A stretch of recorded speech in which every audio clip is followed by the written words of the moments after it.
Sean todos bienvenidos. Soy el doctor Drausen Javier Dorado Montes y vamos a hablar acerca de la interpretación clínica y el enfoque diagnóstico, sobre todo del cuadro abdominal y las pruebas de laboratorio y de gabinete, de esta parte que nos corresponde a semiología abdominal.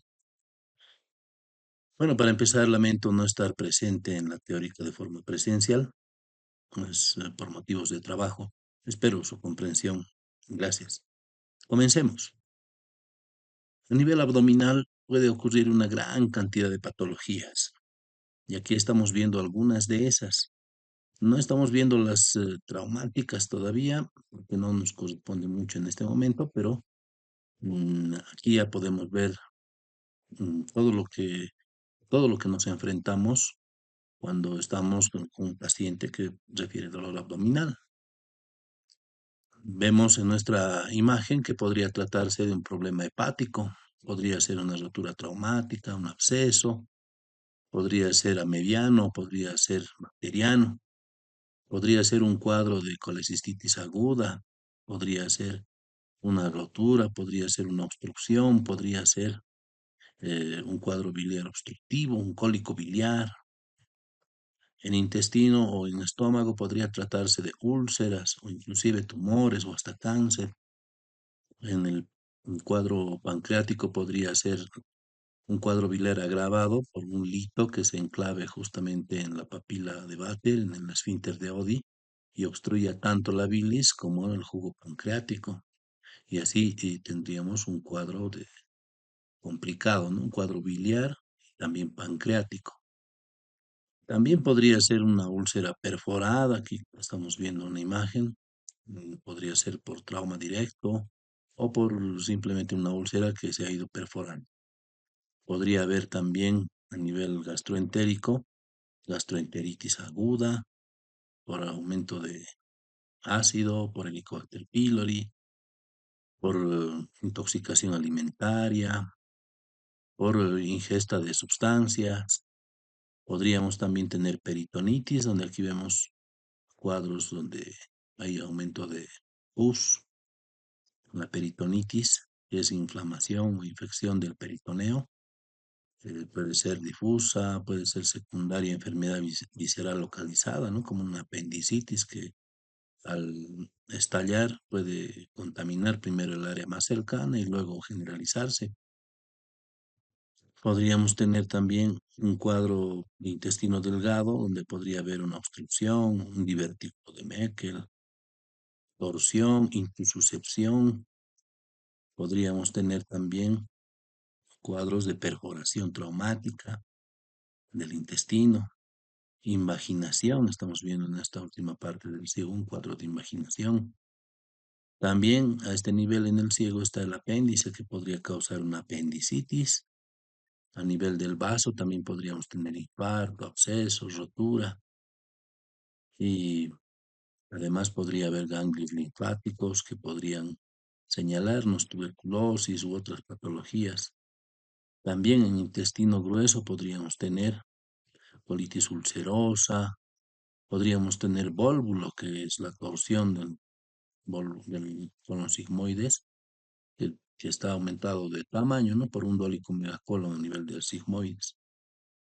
Podríamos tener neoplasias, tumores, podríamos tener también divertículos o estos inflamados o infectados, o tal vez no.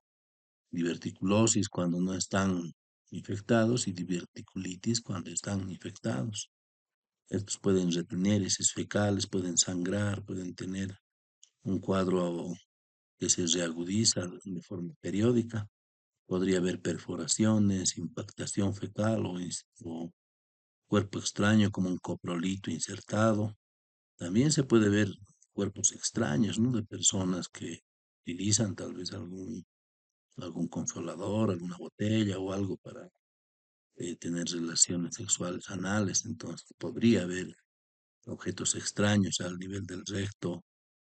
Podríamos tener también un cuadro ginecológico, donde podríamos ver algunos, algunas roturas del útero, podríamos ver también embarazos ectópicos, Todos estos cuadros que estamos mencionando causan dolor abdominal. También podríamos tener torsión de, de esas pequeñas tumoraciones. Podríamos tener también cuadros de quistes muy grandes, rotura de quiste. Podríamos tener también algunas degeneraciones de tejido. Podríamos tener muchos cuadros a nivel ginecológico que también van a interpretarse como un dolor abdominal bajo, que puede generalizarse si causa peritonitis. Bueno, cuando nos llega un paciente con dolor abdominal, hacemos la semiología, ¿no? Lo que estamos aprendiendo. Iniciamos con nuestra indagación, con nuestra anamnesis, donde al paciente le vamos preguntando cómo ha sido la evolución, cómo ha sido el cuadro, qué síntomas ha presentado, si ha habido fiebre, si ha habido vómitos. En la anamnesis de un cuadro de dolor abdominal es importante preguntar si ha habido fiebre o no, porque nos podría decir si es infeccioso o no. Y también los vómitos. Los vómitos casi siempre se dan cuando hay problemas intestinales. Habría que ver la frecuencia de los vómitos, la cantidad, si la consistencia, el color, si presentan sangre, si presentan sangre digerida, ¿no? Como esos vómitos en borra de café, o también podrían ser vómitos fecaloideos, cuando hay una obstrucción, un cuadro con ilio paralítico, donde el intestino ya no se mueve, el paciente va vomitando todo el contenido del estómago primero, luego intestinal y va descendiendo así hasta que los vómitos van tornándose de un olor típicamente fecaloideo. Eso ya nos habla de un cuadro de ilio paralítico. Entonces, avanzando un poco más en la anamnesis, preguntamos el tiempo de evolución, preguntamos dónde ha iniciado el dolor. Sabemos que el abdomen no está muy bien inervado. El abdomen no tiene dermatomas donde podamos localizar muy bien el dolor. Así que casi siempre todo dolor abdominal comienza a la altura del epigastrio, donde se encuentra el plexo solar, que es el que inerva todas las vísceras.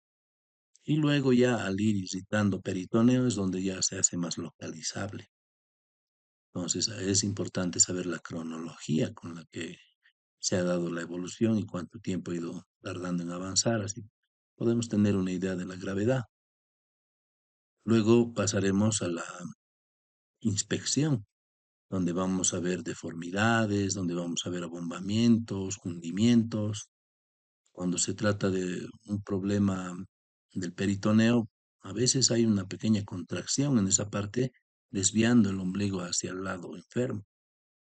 También cuando hay obstrucciones, vamos a ver retención de gases, ¿no? Y un abdomen muy dilatado, muy timpánico.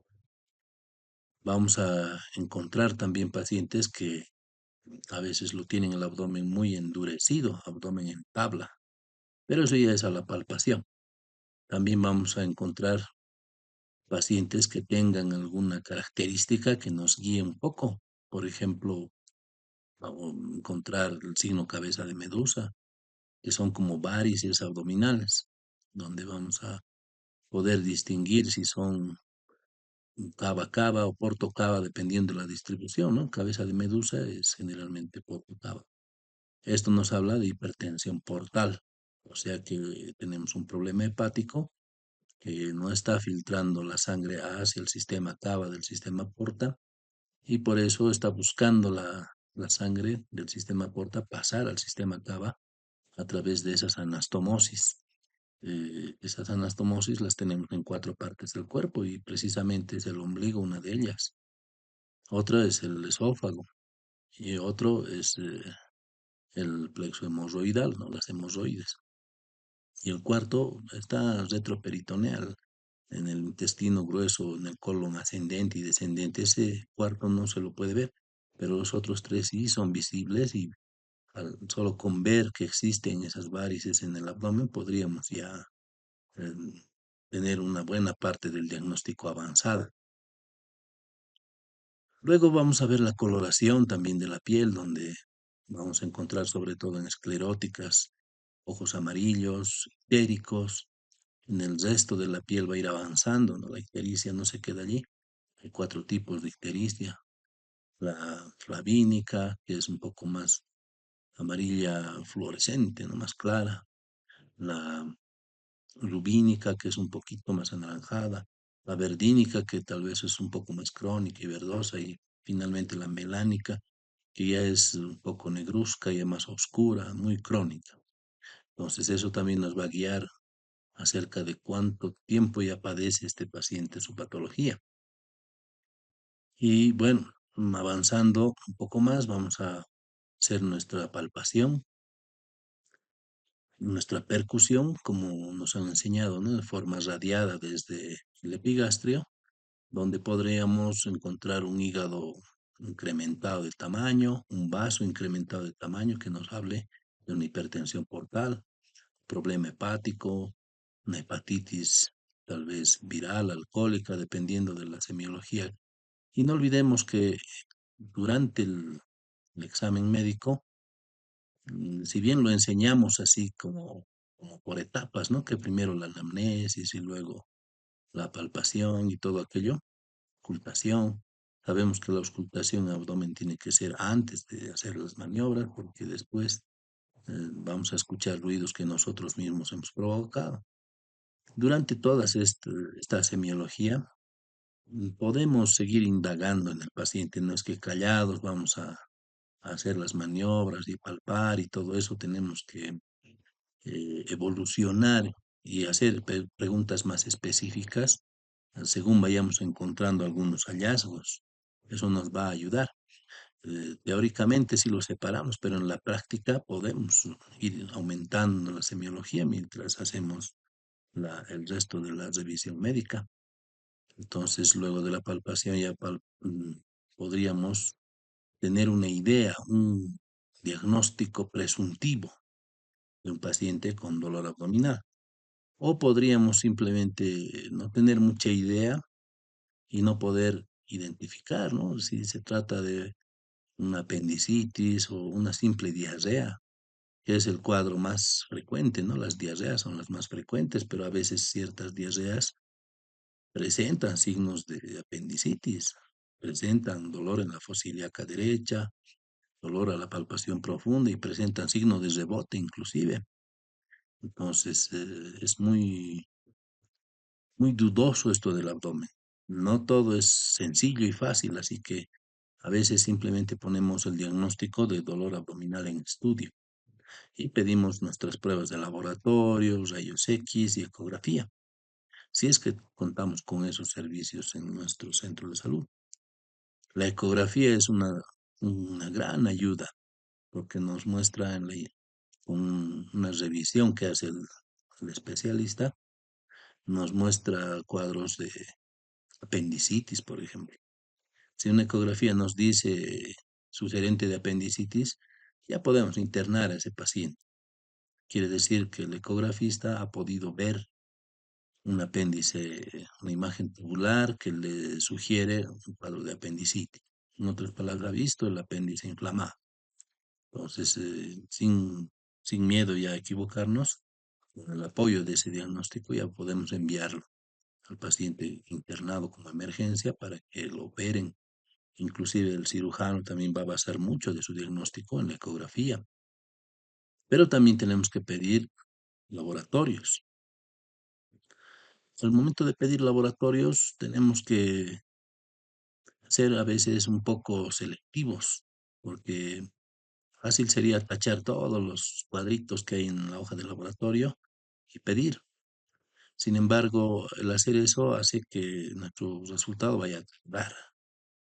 Va a tardar y va a tener un alto costo para la institución. Y eso puede llevar a sanciones en contra nuestra, puede llevar a observaciones, ¿no? Que estamos pidiendo pruebas innecesarias. Tendríamos que tener el justificativo necesario para pedir las pruebas. Y eso siempre lo van sacando, ¿no? Las instituciones, memorándums recordatorios que toda prueba que se pida debe tener un justificativo adecuado, debe ser justificable, debe ser oportuna. Entonces, con eso tendríamos que pensar bien qué laboratorios vamos a pedir.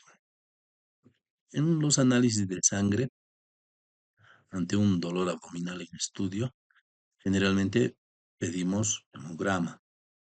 El hemograma lo pedimos para todos los pacientes, todos en general, sea cual sea el tipo de dolor que tenga, porque nos va a decir glóbulos rojos, que nos van a reflejar si hay anemia o si hay eritrocitosis. Y también nos va a reflejar la eritrosedimentación. No todos los hemogramas tienen la eritrosedimentación, ¿no? La velocidad de eritrosedimentación. Es como un reactante de fase aguda, ¿no? Es algo que nos dice si hay un proceso agudo o no hay. Generalmente se acepta hasta los 10 milímetros por hora.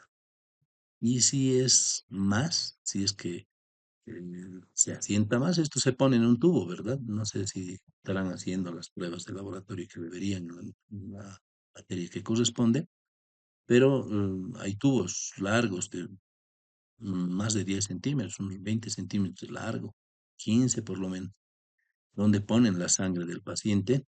Esta sangre está anticoagulada y esos tubos lo ponen de forma vertical y esperan. Entonces los eritrocitos se van asentando. No forma coágulo, no está heparinizado, o sea que no va a coagular.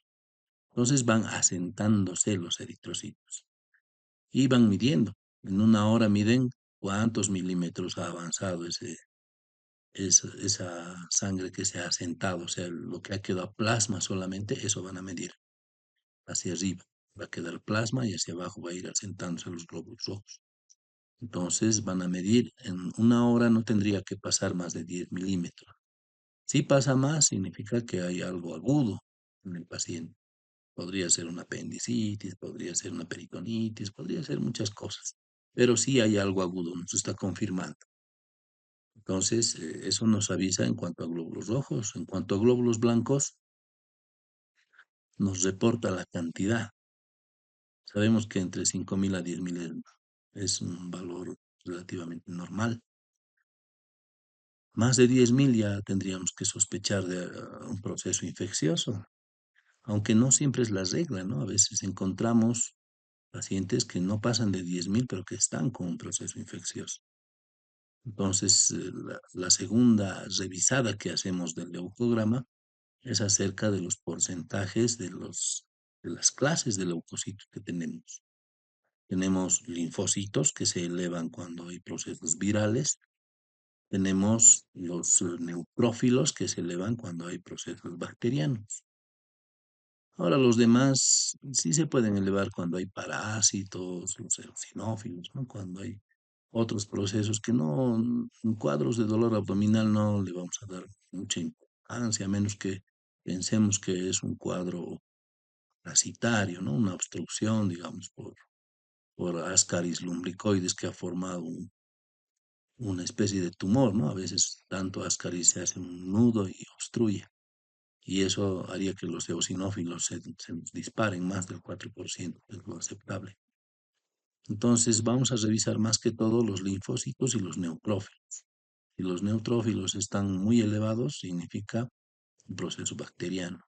Si los linfocitos son los elevados, significa un proceso viral, así de sencillo. Y si además nos reporta jóvenes formas juveniles de neutrófilos, ahí estaríamos ya asegurando un cuadro bacteriano. Los callados, ¿no? Los callados son las formas juveniles. Es decir, que esos neutrófilos todavía no tenían que salir al torrente, estaban en capacitación y todavía tenían que esperar a su formación final, pero como era una emergencia, los han sacado y estaban presentes en la sangre. Entonces nos habla de un proceso más agudo todavía y es de tipo bacteriano. Entonces el hemograma nos va a reportar esos valores y también nos va a reportar plaquetas en algún caso. A veces no lo ponen algunos laboratorios, otros sí, pero también nos reporta plaquetas que nos habla acerca de la capacidad de coagulación. El perfil hepático.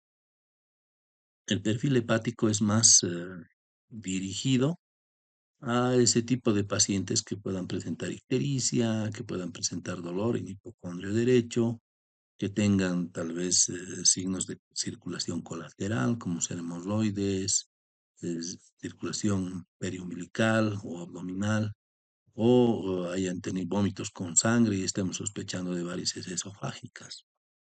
Entonces, a eso sí debemos pedir el perfil hepático. Al resto de pacientes tal vez deberíamos pensarlo dos veces antes de pedir, porque sí demora un poco el perfil hepático y puede demorar la atención de emergencia que hagamos a un paciente.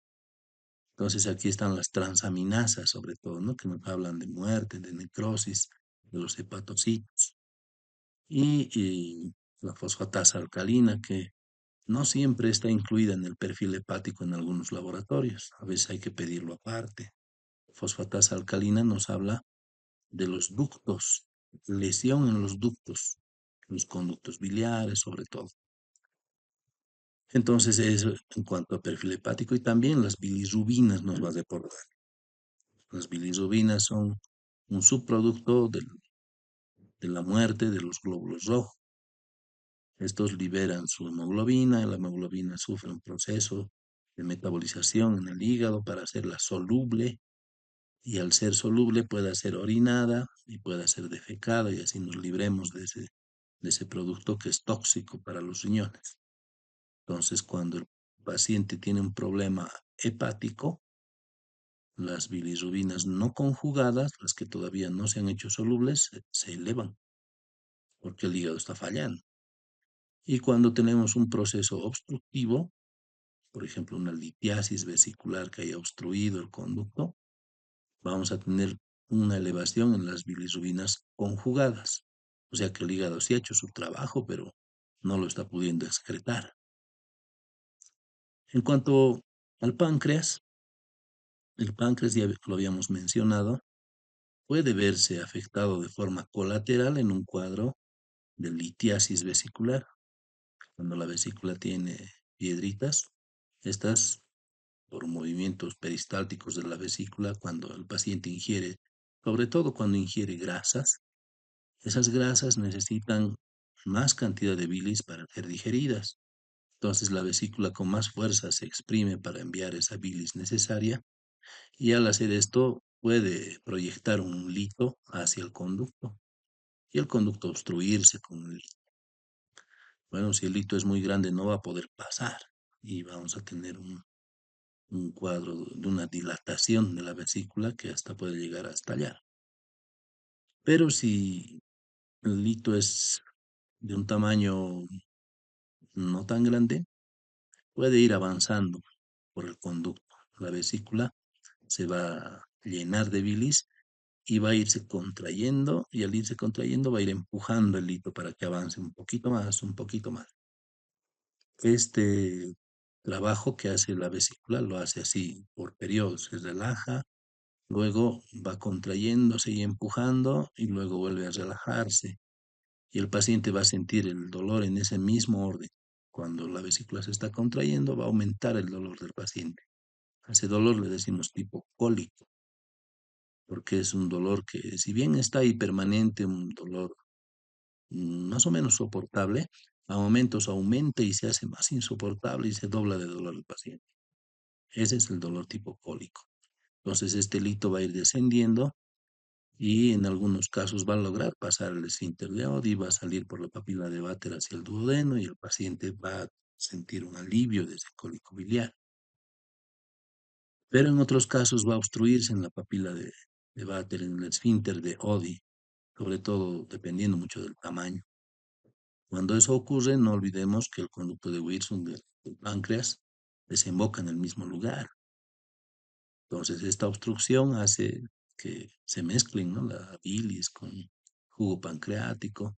Este jugo pancreático se activa y genera un proceso de autólisis en el páncreas. Empieza a digerir al páncreas mismo. Y a eso le denominamos pancreatitis.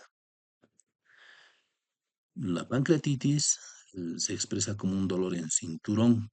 El paciente siente que le duele el abdomen en cinturón y nosotros al presionar justo el lugar intermedio entre el ombligo y el apéndice sifoides, que es donde está el páncreas, el paciente refiere dolor.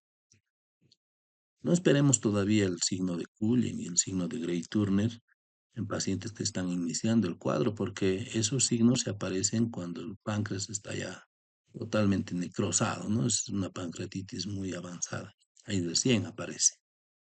Entonces, ¿qué pedimos si sospechamos de que este cuadro biliar se nos ha complicado con una pancreatitis? Pedimos amilasa.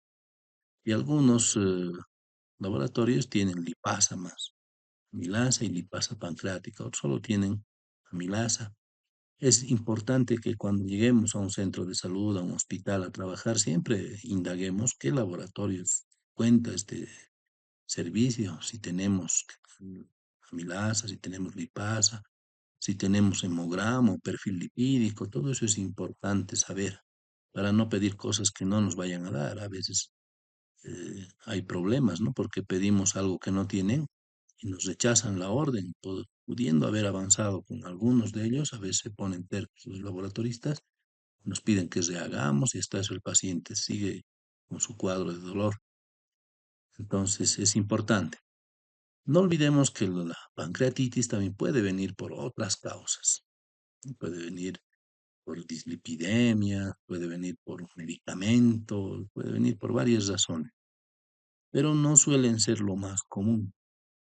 Las pancreatitis, por esas otras razones, no suelen ser lo que más llegue a los centros de salud, a los hospitales. Lo que más llega es secundario a un lito de la vesícula biliar. Eso es lo que más llega.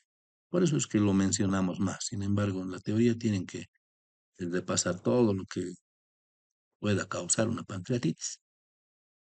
La proteína C reactiva es un reactante de fase aguda. Hay varios reactantes. Si ustedes ponen reactantes de fase aguda, van a aparecer varios. Pero lo que más tienen los servicios de laboratorio es la proteína C reactiva, la PCR. Entonces, al pedir este laboratorio, podemos decir qué tan agudo más o menos es el cuadro. Si se eleva más o menos 10, 12, bueno, diríamos no es tan agudo. Si viene 19, 20, ya diremos que es mucho más agudo. Entonces, sí sirve de alguna manera la proteína C reactiva. Ahora, si estamos en un cuadro en el que no sabemos si es una apendicitis, si es una infección intestinal, no olvidemos que las infecciones intestinales, algunas de ellas, sobre todo por salmonelas o salmonella typhi, no se presentan como diarrea directamente, sino que primero se presentan con un cuadro febril y de dolor abdominal. Si es fiebre tifoidea, pueden estar una semana con un cuadro febril y de dolor abdominal. Si son paratifoideas o salmonelosis, pueden tener fiebre y dolor abdominal y hasta estreñimiento unos 2, 3 días y luego recién la diarrea. Mm, La fiebre tifoidea es más terrible, ¿no? El estreñimiento y todo eso. Entonces, la reacción de Vidal todavía lo estamos utilizando, aunque muchos critican, porque en nuestro medio todos hemos tenido contacto con la salmonela, así que sale discretamente positivo en todos casi. Rara vez sale totalmente negativo. La teoría nos dice que uno en 80 es normal, es un recuerdo inmune. Así que cuando sale más de uno en 80, uno en 160 ya es una sospecha y uno en 320 ya nos confirma ya sea una salmonelosis o una fiebre tifoidea, dependiendo de cuál de los valores se haya elevado en la reacción de Vidal. Así que si estamos en duda, hay que pedir ese laboratorio. Y siempre pedimos de creatinina, porque función renal se expresa en este laboratorio y podría ser también un cuadro renal. No olvidemos que el riñón también puede formar litos y estos litos pueden obstruir el, el conducto y esto causar un dolor abdominal.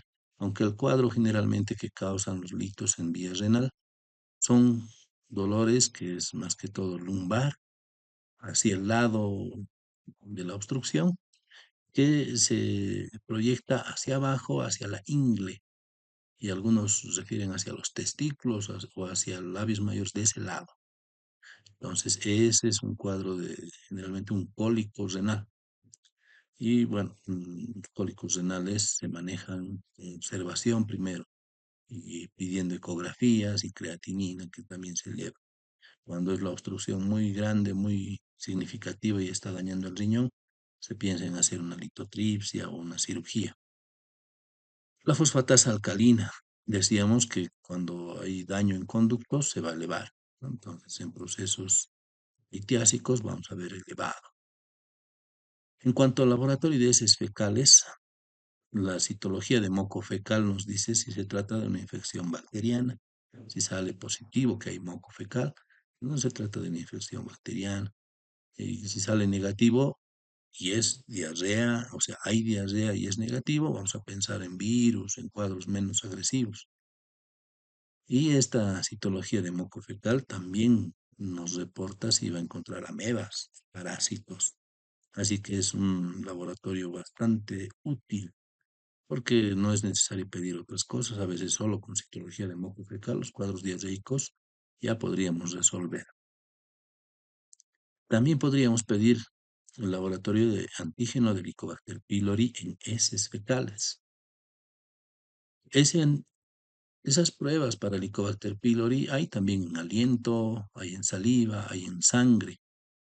Sin embargo, no suelen ser tan fiables como lo es el antígeno en heces fecales, Helicobacter pylori, que pueden causar cuadros de excesiva secreción ácida, cuadros ulcerosos, que también son un dolor abdominal, ¿no? Aunque no olvidemos que la úlcera es un dolor característico que deja de doler cuando el paciente ingiere alimento, deja de doler por un tiempo y luego cuando esos alimentos pasan del estómago donde está la úlcera, el paciente vuelve a sentir dolor.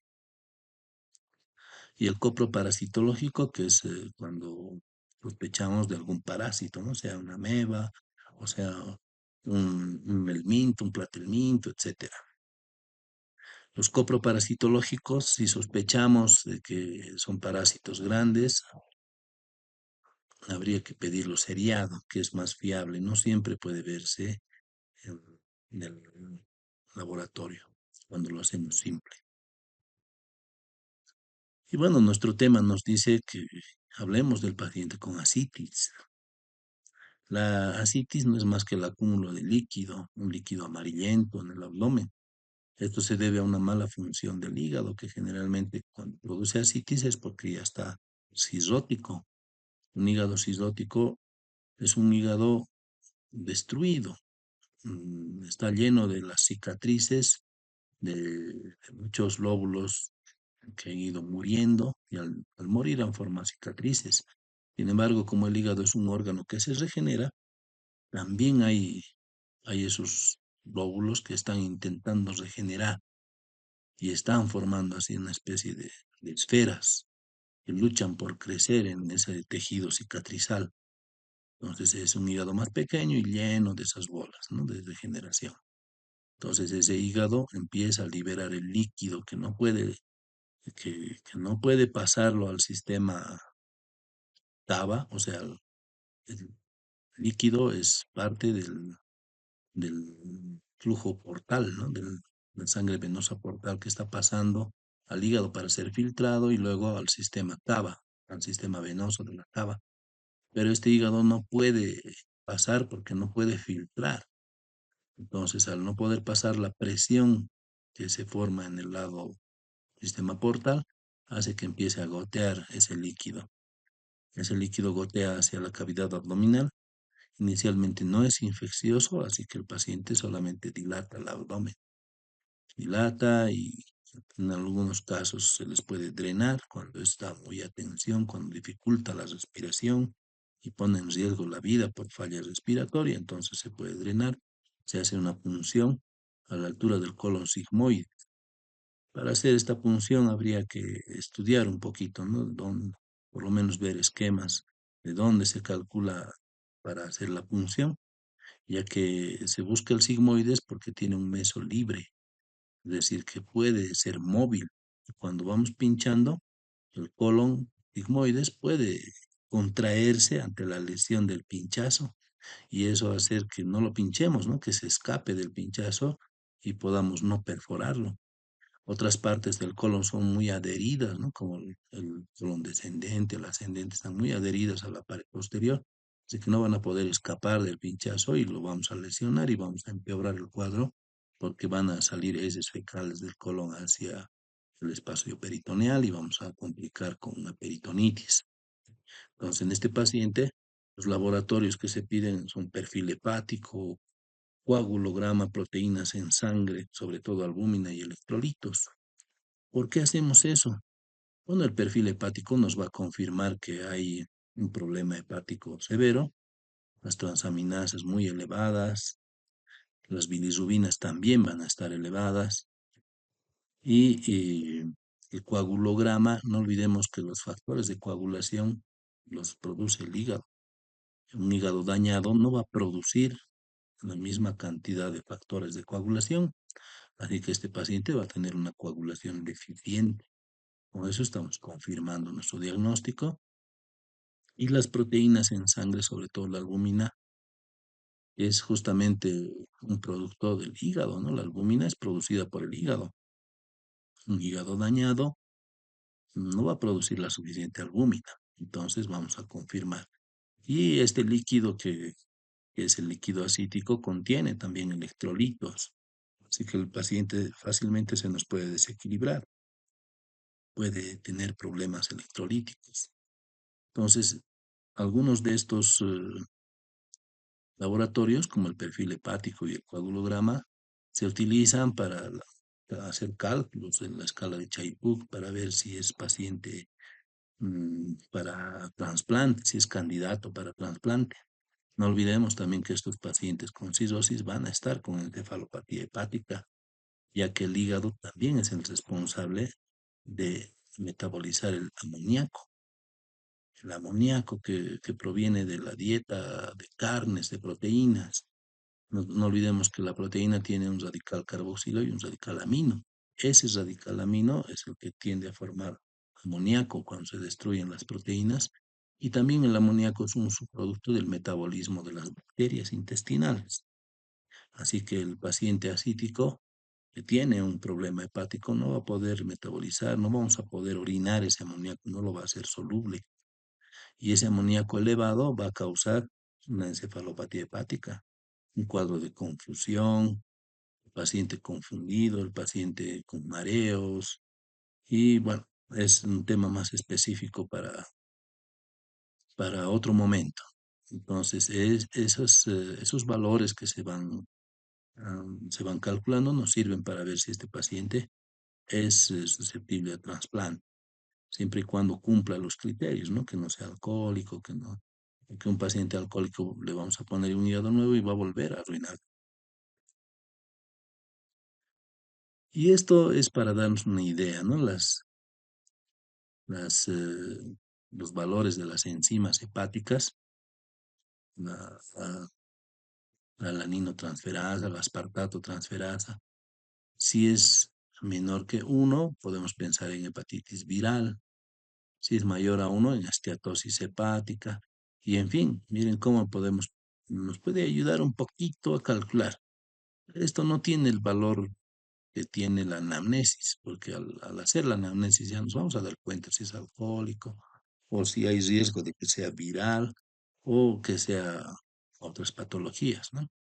Pero ahí está, ¿no? Es la relación de litis que es bastante antigua, pero las ponemos ahí porque en cierta manera siempre son útiles para valorar al paciente en algún momento. En cuanto a cuadros de apendicitis aguda, este artículo nos dice que los síntomas de dolor abdominal puede ser progresivo o intermitente. En este caso nos dice que su estudio ha revelado que el progresivo es el que se presenta más en apendicitis, más que el intermitente. El intermitente solo el 34%, en cambio el progresivo el 96%. Obviamente estamos hablando de pacientes adultos. En niños suele ser muy subagudo, ¿no? El niño está coleteando, jugando. Cuando palpas más le duele, pero es muy confuso. Por eso en niños apenas hay la mínima sospecha, No podemos dejar ir a ese niño, tenemos que hacerle una ecografía por lo menos antes de despachar, porque a veces el niño está así bien, no hay mucho dolor, y al día siguiente nomás ya viene una peritonitis muy avanzada. Los vómitos. Los vómitos vamos a ver en el 83% de los casos, o sea, casi prácticamente todos tienen, ¿no? Los vómitos. La anorexia también, ese paciente, cómo va a tener fuerza, cómo va a comer, si está obstruido, ¿no? Por la peritonitis que genera o por el hilio paralítico que genera la apendicitis. El decaimiento en el 70%, la diarrea. Miren que diarrea se ha presentado en 37% de los pacientes. Generalmente uno piensa, si hay apendicitis, hay hilio paralítico, pero eso no es así. Hay en algunos casos diarrea, sobre todo al inicio, cuando está empezando la apendicitis. Hay cuadros de diarrea y uno puede pensar fácilmente que es una infección intestinal, porque hay fiebre, hay diarrea y hay dolor abdominal. Entonces fácilmente podemos confundirnos, darle un antibiótico y esperar que todo se resuelva. Pero estaríamos enmascarando más bien un cuadro de apendicitis aguda. Mucho cuidado, ¿no? Con eso, por eso habría siempre que pedir algo más, ¿no? Un laboratorio, una ecografía sobre todo. Por eso los servicios de ecografías están tan congestionados. Y en algún caso, estreñimiento. Bueno, el estreñimiento es de posiciones duras, secas, es muy infrecuente. Cuando hablamos de un paciente hepático, no solo vamos a encontrar ascitis. Aquí está el cuadro que nos habla de efectos de la lesión hepática y de efectos de la hipertensión portal. Efectos de la lesión hepática, vamos a tener la insuficiencia hepática y el hiperestrinismo, o sea, el aumento de estrógenos, porque el hígado se encarga de eliminar los estrógenos. Entonces, si el paciente, porque su hígado está mal, no puede eliminar los estrógenos, vamos a tener esto que nos muestran, ¿no? Los nevos aracnoideos, como telangiectasias, alopecia pectoral, o sea, va a haber redistribución del vello porque hay más estrógenos. Ginecomastia, porque hay más estrógenos. La distribución alterada del vello va a perder también vello genital. Eritema palmar, ¿no? Las palmas rojas. Y atrofia testicular. Entonces, eso nos habla de que hay más estrógenos de los que debería. Por la insuficiencia hepática podemos llegar al coma por encefalopatía hepática. Vamos a tener ictericia, vamos a tener la lesión hepática propiamente, vamos a tener ascitis, que es el acúmulo de líquido, vamos a tener anemia, vamos a tener la tendencia hemorrágica por falla en los factores de coagulación, que va a tener moretoncitos pequeños por todas partes, y el edema de los tobillos por la falta de la proteína en sangre, ya que el hígado produce proteínas y eso genera presión oncótica. Sin la presión oncótica necesaria hay extravasación de líquidos, edema en miembros inferiores. Y por efectos de la hipertensión portal vamos a tener varices esofágicas, que dijimos que es una de las anastomosis por cava. Y miren aquí el signo cabeza de medusa, que es otro signo de hipertensión portal, es otra anastomosis por cava. Vamos a tener ascitis y vamos a tener edema también de tobillos. El hiperesplenismo nos va a dar cambio en la médula ósea, nos va a dar también anemia, leucopenia, trombocitopenia, y todas las penias, ¿no? Entonces, este es un paciente hepático crónico. Y bueno, cuando pedimos una placa de rayos X, ¿qué esperamos en un paciente? Esperamos ver niveles hidroaéreos. Miren, la víscera hueca tiene líquido y tiene aire. Igual aquí otra víscera hueca que tiene un nivel de líquido y un nivel de aire. Aquí igual, líquido, aire, líquido, aire, líquido, aire. Generalmente esto se ve solo en el estómago, ¿no? La burbuja gástrica. Pero aquí lo estamos viendo en varios lugares. Eso significa que el intestino se ha detenido. No hay peristaltismo que esté moviendo el quimo, el kilo, el bolo fecal o lo que quieran llamarle. No hay ese movimiento, así que se ha detenido. Y hay retención de gases, inclusive, ¿no? Distensión abdominal. Entonces, con eso ya estamos confirmando un hilio paralítico y un cuadro que se está agravando hacia peritonitis. Esta imagen es muy sugerente, ¿no? Una distensión abdominal grave. Aquí bien clarito vemos el signo grano de café, un grano de café enorme, ¿no? Esto corresponde al vólvulo. Este es el colon sigmoides que se ha torsionado sobre su propio eje agotado y se ha llenado de gas. Este es un cuadro muy agudo y no necesitamos más diagnóstico. En este no es necesario ni siquiera hacer pruebas de laboratorio. Es decir, no es necesario hacer pruebas para diagnosticar, pero sí tenemos que pedir los laboratorios para que le operen, porque ningún cirujano se va a arriesgar a operar sin ver su coagulograma. ¿Qué tal si corta y esa sangre no coagula? Entonces le va a haber en problemas el cirujano. Por eso tiene que tener su hemograma, su coagulograma, su grupo sanguíneo y factor, porque a lo mejor pueden necesitar transfusiones, va a necesitar la prueba de VIH también, a lo mejor tiene o no tiene para que tomen los recaudos necesarios. Entonces hay que hacer las pruebas, ¿no? De glicemia, creatinina, hemograma, el grupo sanguíneo factor y VIH, que son los básicos antes de entrar al quirófano. Aquí tenemos otro vólvulo con otra forma que también sugiere un grano de café. Si tenemos estas imágenes, el diagnóstico ya está hecho, ¿no? Y confirmado. Bueno, no hay mucho más que decir, no queremos redundar en lo mismo que ya debí hablar en la teórica anterior acerca de valores laboratoriales. Hemos tratado de guiar un poquito del laboratorio, de la clínica y de las imágenes hacia el diagnóstico. Ese es el tema de hoy. Y bueno, gracias por su atención. Será hasta otra oportunidad.